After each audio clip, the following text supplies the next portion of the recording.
જે પ્રમાણે ખૂબ જ ગંભીર દુર્ઘટના જે વિસ્તારમાં થઈ છે અને ખાસ કરીને ડૉક્ટર જે વિસ્તારમાં રહેતા હતા, મેડિકલ સ્ટુડન્ટ જ્યાં ભણતા હતા, તેવા બિલ્ડિંગ ઉપર આખું જે પ્લેન છે તે ક્રેશ થયું છે.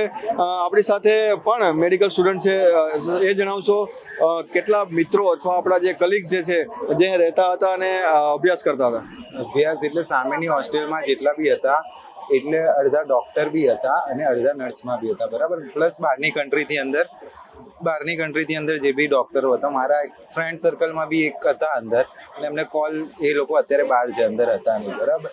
એટલે જ્યારે પ્લેન ક્રેશ થયું ત્યારે ઇન્સ્ટિટ્યૂટમાં, અમારી ઇન્સ્ટિટ્યૂટ જ છે એના, અમે અંદર જ હતા. બાય ચાન્સ તો અમે જસ્ટ બહાર નજર મારી તો બહાર એવી ઘટના એવી ઓન ધ સ્પોટ ઘટી હતી કે અમે કંઈ આમ જોઈને જ તમારી આંખમાંથી પાણી આવી જાય. કારણ કે જે બી પ્લેન ક્રેશ થયું તો મારા મેઇન ગેટ આગળ જે બી આખું ગરદન કોઈની કટ થઈને ડાયરેક્ટ પગમાં જ આવેલું. પ્લસ અહીંયાની આ સાઈડ બોડી આખી પાંખ્યું પ્લેનનું આ સાઈડ હતું અમારા કમ્પાઉન્ડરમાં, તો અહીંયા એક લાશ મેં મારી આંખે જોઈ.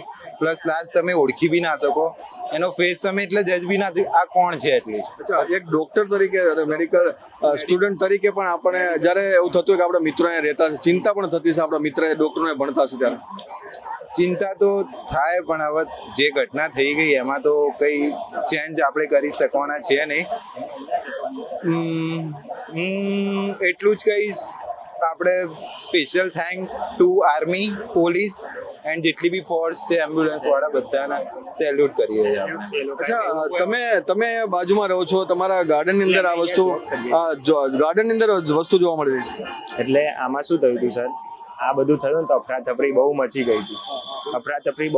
ને એના લીધે બધી ભાગદોડ વધી ગઈ હતી, અને ડાયરેક્ટ અમારે અહીંયા પ્લેનનું જે પાંખા આવે ને, પાંખ્યું, એ ડાયરેક્ટ અહીંયા ઉછળીને આવ્યું હતું, અને અહીંયા આગ અંદર સુધી થોડી આવી ગઈ હતી. તો આમ બાટલા ફૂટવાનો જોરથી આમ અવાજ આવતા હતા, બહુ અવાજો આવતા હતા. પછી અમે અફરાતફરીમાં અમે ગયા ત્યાં કે શું થયું શું નહીં, અને બહુ જોરથી આગનો એકદમ આખો ચમકારો થઈ ગયો. તમે શું જોયું જ્યારે આ બ્લાસ્ટ થયો ત્યારે? એકથી 31ની રિસેસ હોય, જ્યારે અમે અંદર હતા, અંદરથી જ્યારે બહાર આવ્યું ત્યારે એમ કે કોઈ ગેસનો બાટલો ફૂટ્યો હોય કે એવું લાગ્યું, પણ બહાર આવ્યું પછી ખ્યાલ આવ્યો કે પ્લેન ક્રેશ થયું છે.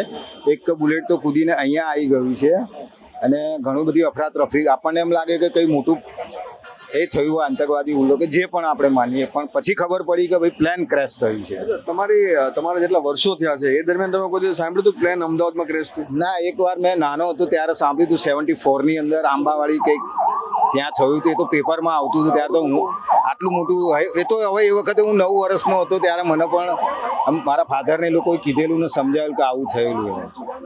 તમે શું કામ કરતા હતા અહીંયા? હું અહીંયા જોબ કરું છું. 1 થી 1.5ની લંચ ટાઈમ હતો, હું ઘરે લંચમાં ગયો હતો, પછી રિટર્ન આવ્યો તો એકદમથી કાળા ડમળ વાદળછાયું વાતાવરણ થયું. મેં કીધું કંઈક તો ઓફિસ બાજુ શું થયું છે. પછી જોયું તો ઉપર જ પ્લેન ક્રેશ થઈ ગયું હતું, એકદમથી બ્લાસ્ટ થઈને સીધું સડનલી નીચે જ નમી ગયું હતું. પછી મેં ઓફિસમાં મારા ફ્રેન્ડને ફોન કર્યો, મેં કીધું ક્યાં થયું છે, તો કે આપણી ઓફિસમાં નથી, આપણી ઓફિસની બિલકુલ સામે થયું છે. તો હું ફટાફટ દોડતા ઓફિસ આવી ગયો. મેં કીધું આપણું તો કોઈ સ્ટાફ છે ને. પછી જોયું તો લોકોને પાણી પીવડાવવામાં હેલ્પ કરી. આમ ત્યાં અફરાતફરીનો માહોલ હતો. કોઈ ચીસો સાંભળી તમે કે ચીસો કોઈની નીકળી?